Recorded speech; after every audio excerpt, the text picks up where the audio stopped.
Hi there, my name's Andrew from Rollama, and in this video I'm going to do a CPD training, an overview of our website and what you can do with it, how you can use it in your classroom. There'll be chapters on the YouTube video if you want to skip ahead. I'm going to start with a very brief background about who we are, and then I'll go through the website, the benefits for schools, for teachers and for students. So first of all, I was a teacher for 16 years, very long time in year 6, also taught in Key Stage 3 and 4, and as an assistant head teacher in primary. And my wife Bethany is the artist of the website. She taught EAL for 11 years, and there's our dog Nacho. So we started Rollama in August 2022, and it's been growing ever since. We're a small team, but we are always developing the site and always open to feedback. So we have designed Rollama to be fully aligned to the national curriculum. It's not a scheme by itself. It can enhance any existing scheme of work. As you'll see, it's designed to be flexible and to suit your needs. If you have an existing curriculum or a scheme that you're following, Rollama can fit alongside it and enhance your teaching and learning. We have lots of options for custom differentiation. We are well suited for intervention for EAL and SEN, as well as for mainstream children. And there's lots of free CPD resources like this video.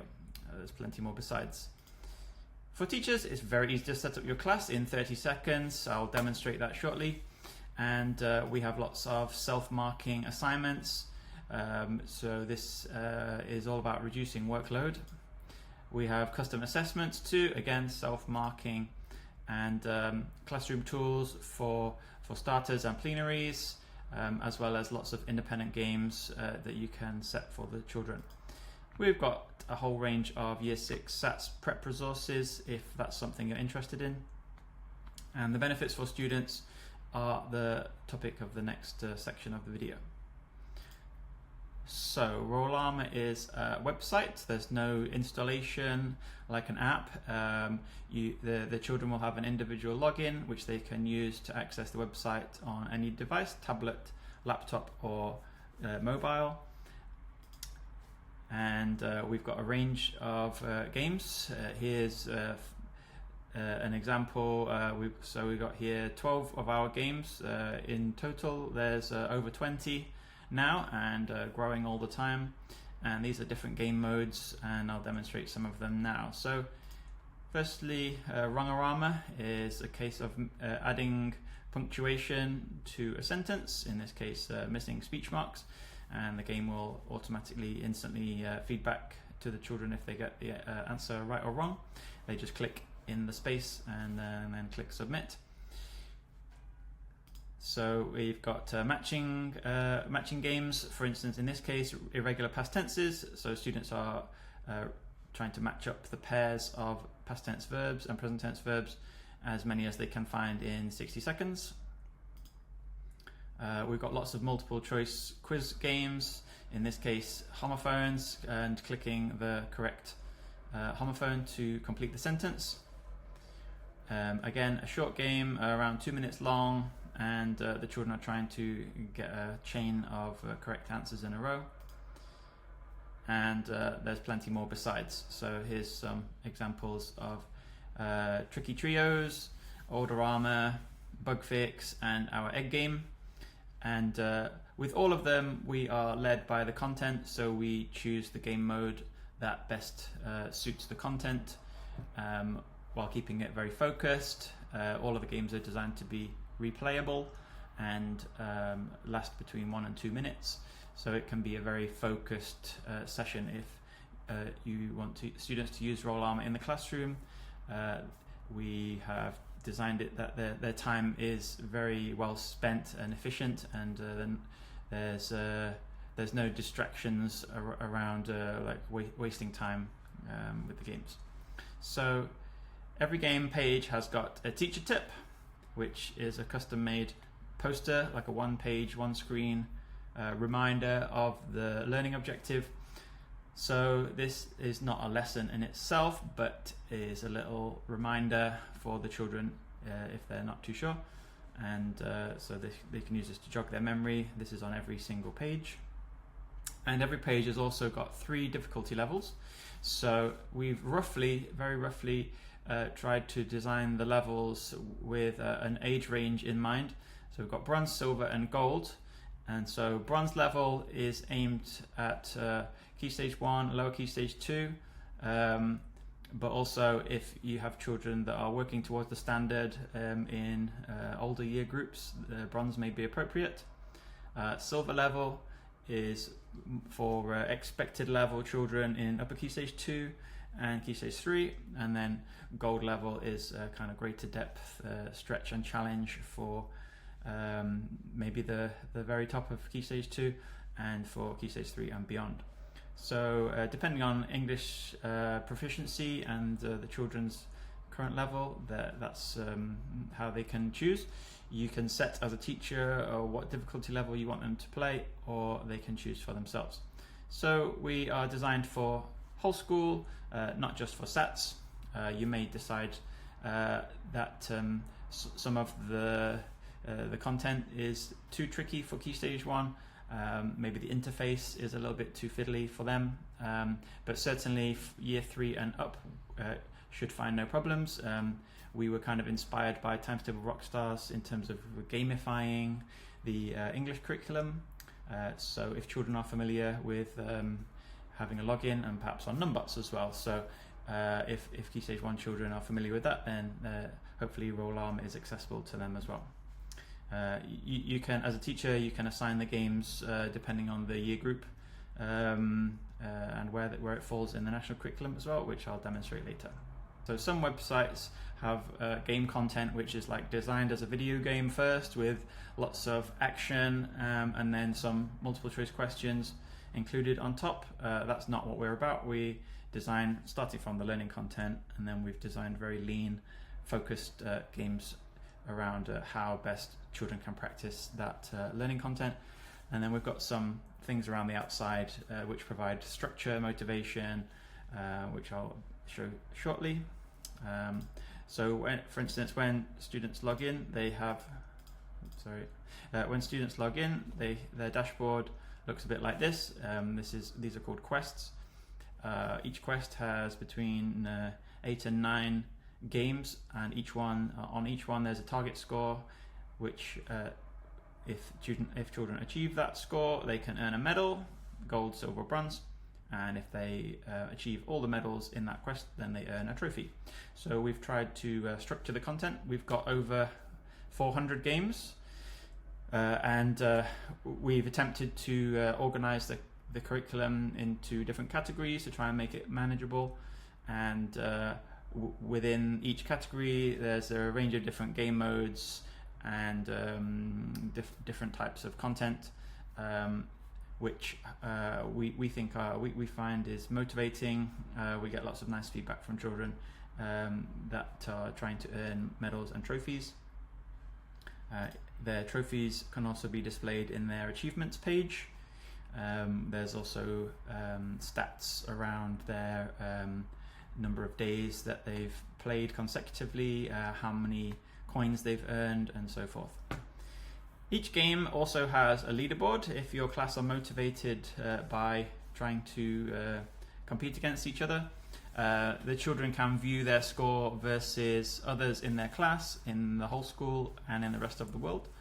And they can also change the time frame that they're comparing it by.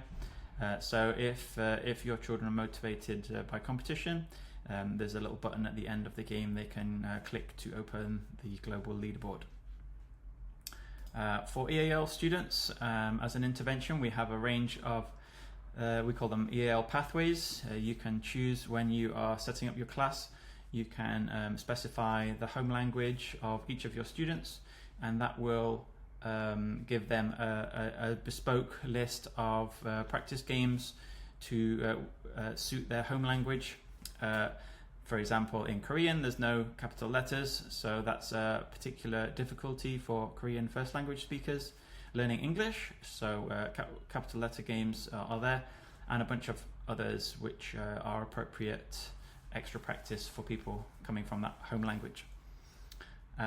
We have an assignment system, we call it teacher tasks, and so you can search for any of our games, over 400 as I mentioned.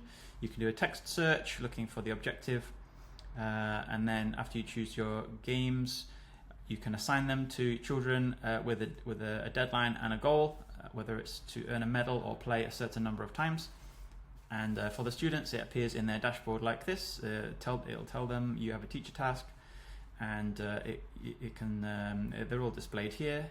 They can see if they've completed it or not, and you can also choose to hide all the other content of the website when the students have an active incomplete teacher task. So for example, you set them a homework and they can't use the shop, they can't do anything else apart from your homework task, and then only when they complete their assignment they can use the rest of the site. That's an option for you to toggle. For you as a teacher, you can then review their scores in a very easy to read table, color coded. You can see who's got the best score and who's earned the medals and so forth. Our next feature is a topic of a new video. I won't go into full detail here, but we've spent a long time working on this new feature called Sporty Spelling, and this is our brand new custom word list content generator. You can put in your weekly spelling lists, and our system will generate up to 9 games which practice all different parts of spelling. So we've categorized these into 3, which is define, recognize, and spell, and 3 games in each category. All of them, like the other content, is designed to be short and replayable. So we've got 9 different game modes. Most of them are multiple choice. Some of them are about listening to a word and trying to spell it or recognize it. So there's lots to explore here. These are all with custom artwork and all animated and colorful, designed for children to find accessible and not intimidating, even if they find trouble with spelling. And there's a lot more features besides. You can watch the other video for more detail. Again, after completing their spelling games, you can see an easy overview of the class performance. You can see which spelling words are causing the most trouble, and likewise for each individual student if you wish to go into that detail. So that's it, Sporty Spelling. Check out the other video if you want more detail on that. We have custom assignments which we call checkups. You can choose from all of our different categories and basically design a sort of a mini assessment. So this is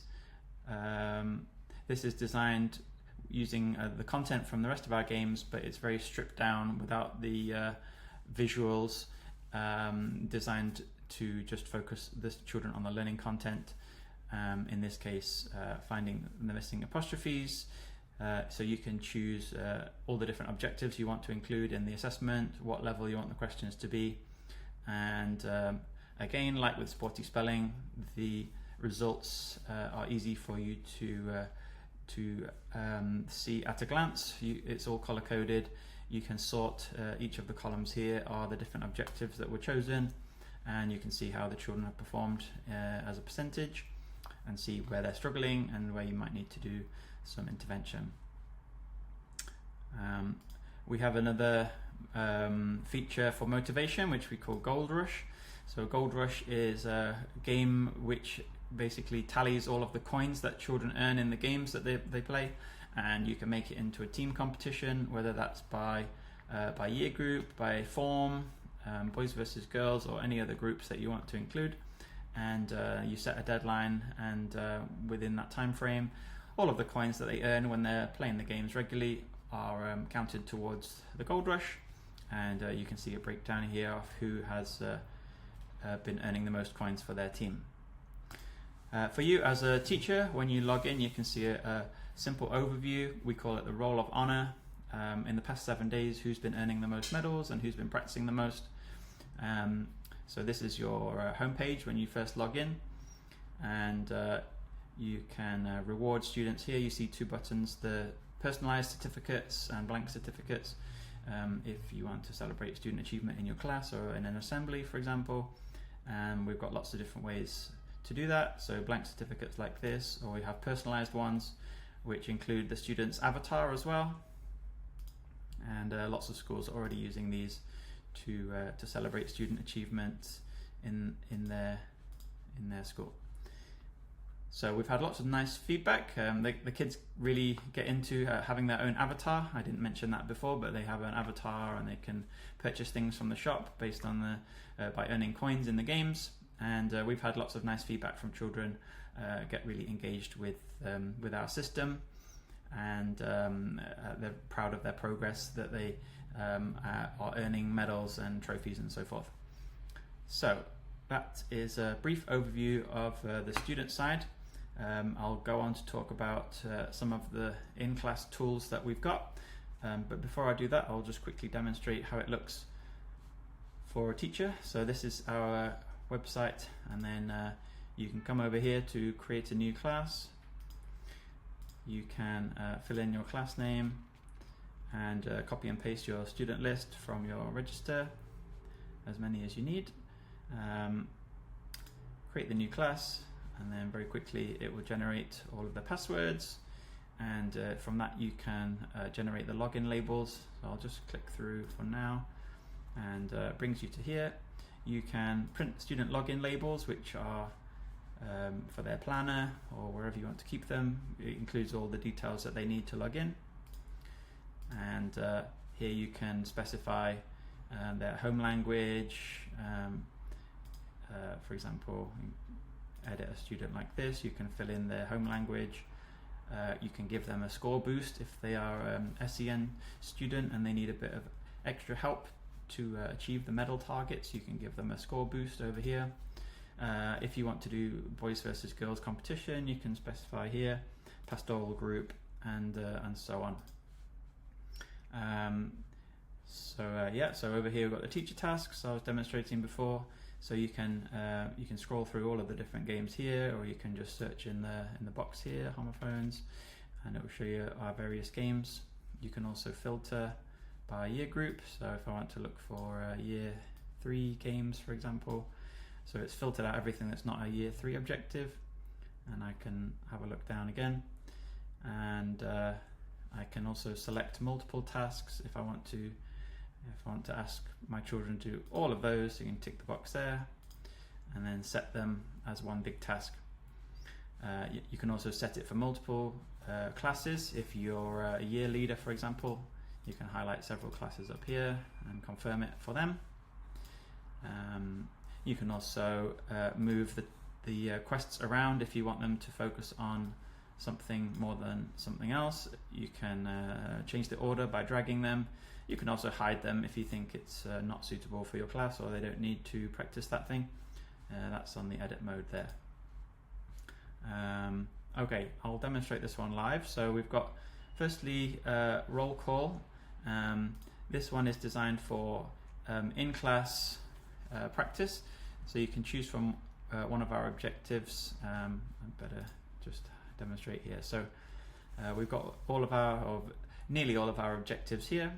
Choose something you want to practice. So I want to do capital letters over here. I've got the teacher tip button down here. This shows a little reminder of the learning objective. And then the idea is you choose the difficulty level, which word should have a capital letter the class can call out, and then you can roll to create a new question. Which word should have a capital letter? Children shout out, and then you can show 2 names from children in your class, and then whichever one calls the correct answer first, you can award them coins. You can check the right answer here. You can change the difficulty. You can roll again. Some of the other ones have a finger 1, 2, 3, 4 prompt. Here we go. Answer 1, answer 2, so the whole class can show their answers with their fingers. Again, you can show names of 2 children. Whoever calls out first, you can award them coins, and those coins go towards their avatar. You can check the answer here, it will highlight. if you want to have a worksheet as well, this button here will create a worksheet of 20 questions. You can change the difficulty level, and that's printable, and with the answers here on the second page, so that's a PDF. There's live play. If the children have got devices in your classroom, they can do a live play, which is where they, a bit like Kahoot, they are answering on their own device, and then their scores will go onto this leaderboard. So you click to start the live play, and the children can start playing the game live in the class, and then when they complete the game, 1 or 2 minutes, their score will pop up on here. So it's again another way of motivating your children if that fits the personalities in your class. Okay, so we'll come out of that one, and we'll look next at supersets. So this is like a bell work, or do now, or something you might call it in your school. Something where you can just put it on the screen, and as the children are coming in from break time, they can have a go at a collection of 4 questions like this in different objectives.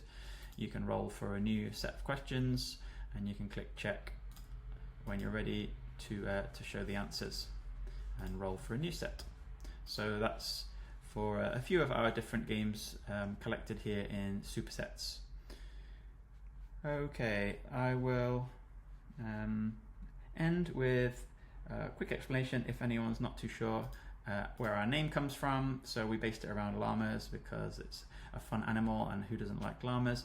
And in the very beginning of the website, we were having pages with random questions popping up, and so the idea was about rolling for a random question, so Rollama was born.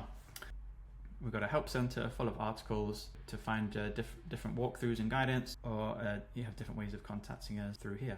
So thanks for watching, and take care. Bye.